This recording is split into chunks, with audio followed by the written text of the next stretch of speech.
लखनऊ उत्तर प्रदेश सन 2000 नए सदी की शुरुआत होने जा रही थी और उसी के साथ शुरू होने जा रही थी नाफिज़ा के हाई स्कूल की तालीम।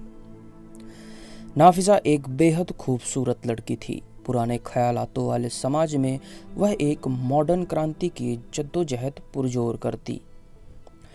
10वीं की तालीम के बाद आगे की पढ़ाई के मसले से परिवार के आंगन में चाहने वालों की बहस हुई थी। दादी ने कोई पक्ष सुने बिना ही अपना फैसला सुना डाला था। बोली, बेटियां दीवारों के अंदर ही महफूज होती हैं। पर नाफिज़ा इस बहस पर अपनी दादी से रिश्ता तोड़ने वाली थी। बोली, अम्मी आप समझाइए ना दादी को, मैं पढ़ना चाहती हूँ। मेरी सारी सहेलियाँ बिना किसी रुकावट के आगे की तालीम ले रही हैं और उनके घर वाले तो उन्हें रोकते भी नहीं। अब्बू आप बोलिए ना। बड़े परिवार की इकलौती बेटी की जिद के आगे किसी की ना चली। स्कूल जाने से पहले वह खूब सजती। दादी उसे इस बात पर टोंट मारा करती, अरे ज़्यादा सज सवर मत, इत्र की खुशबू जिन्नात को आकर्षित करती है। मगर नाफिज़ा बेगम वही करती जो उनका दिल करता। अपनी सहेलियों के साथ जब वह स्कूल जाती तो एक दरख्त पर उसकी नज़र हमेशा टिकी रहती। उसके चारों ओर कांटों का पहरा था, पर उस दरख्त में लगे हुए आम एक दिन वह जरूर तोड़ खाएगी। उसे अपने ही स्कूल में पढ़ रहे एक लड़के असलम से बेइंतहा मोहब्बत थी। भले ही उसे हाई स्कूल की तालीम से ज़्यादा लगाव ना रहा हो, पर असलम से रोज़ मिलने का एक बहाना तो मिल ही गया था। दोनों विद्यालय बंक मार चाट पकौड़ी खाने जाते। बुर्के में होने के कारण लोग उसे पहचान भी नहीं पाते। एक रोज़ ऐसे ही स्कूल से बंक मार दोनों पार्क में बैठे हुए थे, अपने भविष्य का अनुमान लगा रहे थे। नाफिज़ा बोली, असलम आप अपने अब्बू और अम्मी के साथ रिश्ता लेकर जल्द आइए, वरना अब्बू हमारा निकाह हमारी पढ़ाई ख़त्म होते ही करा देंगे। असलम ने नाफिज़ा को तसल्ली दी थी। तभी स्कूल की घंटी बज पड़ी। अच्छा असलम, अब मैं चलती हूँ। नाफिज़ा अपने घर रवाना हो गई थी।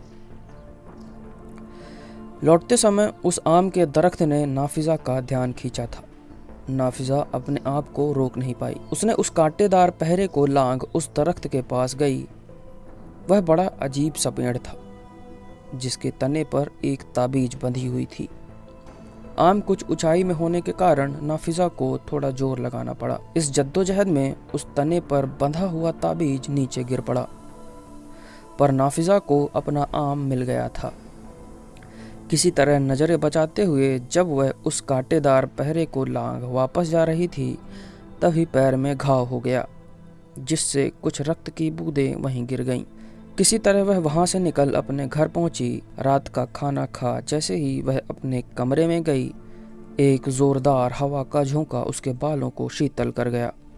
उसके कमरे की खिड़कियां आपस में टकरा आवाज़ करने लगी। उसे ऐसा महसूस हुआ जैसे उन हवाओं के साथ उस खिड़की से कोई दाखिल हुआ है। नाफिज़ा ने आवाज़ कर रही खिड़कियों को बंद किया था। नाफिज़ा यह सब देख हैरान थी। तभी एक ज़ोरदार हवा का झोंका उन खिड़कियों को खोल नाफिज़ा को जा लगा, मानो हवा के एवज़ में कोई रूहानी ताकत नाफिज़ा के भीतर समा गई हो। सुबह हो चुकी थी और नाफिज़ा अभी तक कमरे से बाहर नहीं आई।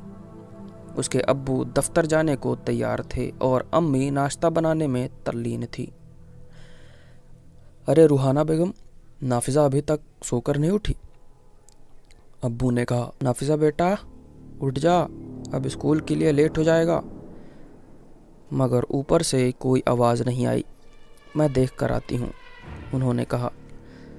रूहाना बेगम सीढ़ी चढ़ नाफिज़ा के कमरे की तरफ गईं, जबकि दादी खटिया में बैठे नाफिज़ा की मनमर्जियों को कोसते पराठे खा रही थीं। मैं ना कहती थी अब्दुल बेटा, अब नाफिज़ा का निकाह कर दे।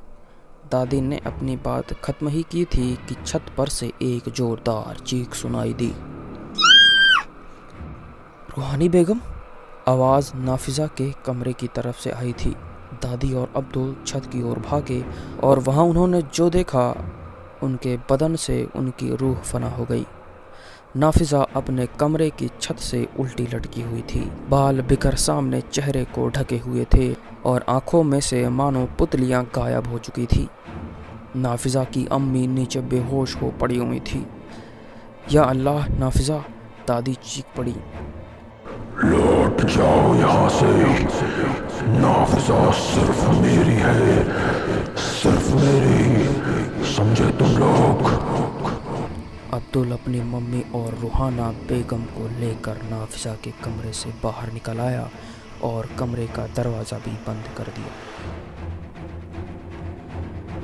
8 घंटे बाद शाम हो चली थी। परिवार में दहशत थी। नाफिजा के कमरे से चीखने चिल्लाने की आवाज़ें लगातार आ रही थीं, लेकिन करीब 1 घंटे से माहौल शांत था। तभी परिवार वालों की नज़रें ऊपर गईं। नाफिजा थकी हांफती सीढ़ियों से नीचे उतर रही थी। उसके चेहरे में कई चोट के निशान भी थे। नाफिजा को कुछ भी याद नहीं था। उसकी अम्मी ने उसे गले लगा लिया था। अब्दुल, ज़रूर हमारी नाफिजा बेगम पर किसी रूहानी ताकत ने कब्जा कर लिया है। पीर बाबा की सहायता लेने पड़ेगी, दादी ने कहा। अगले दिन पीर बाबा को बुलाया गया। उस वक्त पास की किसी मस्जिद में अजान चल रही थी। नाफिजा की हालत स्थिर थी। पीर बाबा ने नाफिजा की तबीयत जांची और उनके चेहरे से नूर उतर गया। बोले, इस पर घोर जिन्नात का साया है। यह सुन सभी परिवार वाले डर गए। अब क्या करें, रूहाना बेगम ने कहा। ना जाने उस जिन ने हमारी बच्ची के साथ क्या क्या किया होगा। वह रो पड़ी। पीर बाबा अभी भी आंखें बंद किए कुछ जांच रहे थे। नाफिजा ने बाहर से कोई चीज़ घर के अंदर लाई है। उसका खून उस जिन्नात के लिए आमंत्रण था। ढूंढो, क्या चीज़ है वह? पीर बाबा ने आदेश दिया। सभी घर के कोने कोने ढूंढने लग गए।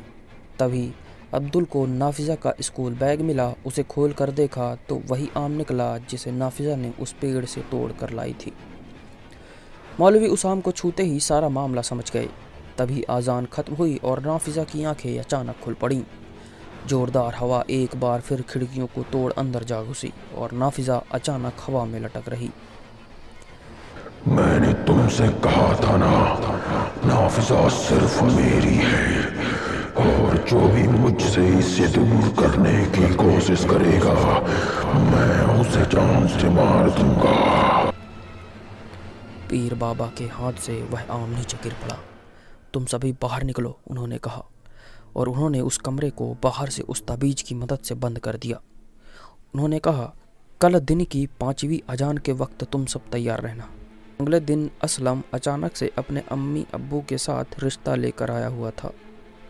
नाफिजा के घर वालों ने उनका स्वागत किया। तभी कुछ देर बाद दरवाज़ा टूटने की आवाज़ आई और सभी विचलित हो उठे। हवा शांत हो गई थी। जैसे ही असलम उबासी ले अपनी नज़रें ऊपर की तो वह देखता है कि नाफिजा हॉल की छत पर उल्टी लटकी हुई सीधा उसे ही घूर रही थी। इससे पहले कि वह चीख पाता, नाफिजा उसके ऊपर कूद पड़ी और एक ही पल में उसकी गर्दन को तोड़ दिया। वहाँ मौजूद लोग इस घटना से उबर ही रहे थे कि 5वें वक्त की अजान शुरू हो गई, जिससे नाफिजा को तकलीफ़ हो रही थी। जोरदार हवाएं उस घर के अंदर घुसने लगी। वह जिन्न अपनी पूरी ताकत लगा रहा था। तभी पीर बाबा वहाँ आ पहुँचे और अपने पाक शब्दों को दोहराना शुरू किया। नाफिजा हवा में लटक अपना भयंकर रूप अख्तियार कर चुकी थी। चीज़ें हवा में उड़ने लगी। अब्दुल, वह आम कहाँ है जो तुम्हें नाफिजा के पास से मिला था? अब्दुल भागकर उस आम को नाफिजा के कमरे से लेकर आया। पीर बाबा ने उस आम को काट अपना कार्य कर रहे थे। तभी उस आम से खून निकलने लगा। अब्दुल, तुम्हें इस आम के पेड़ को ढूंढना होगा और उसे इस ताबीज से बांधना होगा। यह लो ताबीज। पर मैं इस पेड़ को ढूंढूंगा कहाँ? अब्दुल चीखा। जाओ, समय नहीं है तुम्हारे पास। वह जिन अपनी शक्तियों का इस्तेमाल कर घर को तहस नहस किए हुए था। रूहाना बेगम बोली, जरूर नाफिजा उन आम के बागीचों से होकर स्कूल जाती है। जरूर वहाँ वह पेड़ मिलेगा। अब्दुल वह ताबीज ले अपनी स्कूटर चालू कर भागा, पर बीच में ही उसके स्कूटर का एक्सीडेंट हो गया और वह लहूलुहान हो गया। जिन्न अपनी पूरी ताकत लगा रहा था, पर अब्दुल अपनी बेटी को बचाने के लिए कुछ भी कर सकता था। भागते भागते वह आम के बगीचे तक जा पहुंचा, पर वहाँ कई आम के पेड़ थे। आखिर किस आम के पेड़ पर ताबीज बांधना है? अजान ख़त्म होने को आई थी। अगर वह समय पर ताबीज़ नहीं बांध पाया तो यह सोचकर ही उसकी रूह कांप जाती। तभी उसे एक ऐसा दरख्त दिखाई पड़ा जिस पर कांटों का पहरा था। वह पेड़ इतनी तेज चल रही हवा में भी बिल्कुल शांत था। जरूर यही पेड़ है। अब्दुल जैसे ही उन कांटों के पहरों को लाग रहा था तभी अजान समाप्त हो गई और उस जिन्न ने अपना हाथ उस पीर बाबा की छाती के आर पार निकाल दिया। उधर हवाएं तेज हो रही थी। अब्दुल को यह कार्य जल्दी ही करना होगा। उस जिन्न को भी इस बात का एहसास हुआ और वह नाफिजा का शरीर छोड़ अब्दुल की ओर भागा। मगर हवा के विपरीत लहूलुहान अब्दुल आखिर वह ताबीज बांधने में कामयाब हो गया और सब कुछ शांत हो गया। 5 साल बाद नाफिजा का निकाह हो चुका था और उसका पहला बच्चा मरा हुआ पैदा हुआ। लोगों का मानना था कि वह जिन्न का बच्चा है। तो यह थी मित्रों आज की कहानी। कैसी लगी अपने विचार कमेंट बॉक्स पर ज़रूर दाखिल करें। अगर यह कहानी आपको अच्छी लगी तो चैनल को सब्सक्राइब जरूर करें और बेल आइकन दबाना ना भूलें। मैं ऐसे ही रोमांचक किस्से आपके लिए लाता रहूँगा। तब तक के लिए शुक्रिया।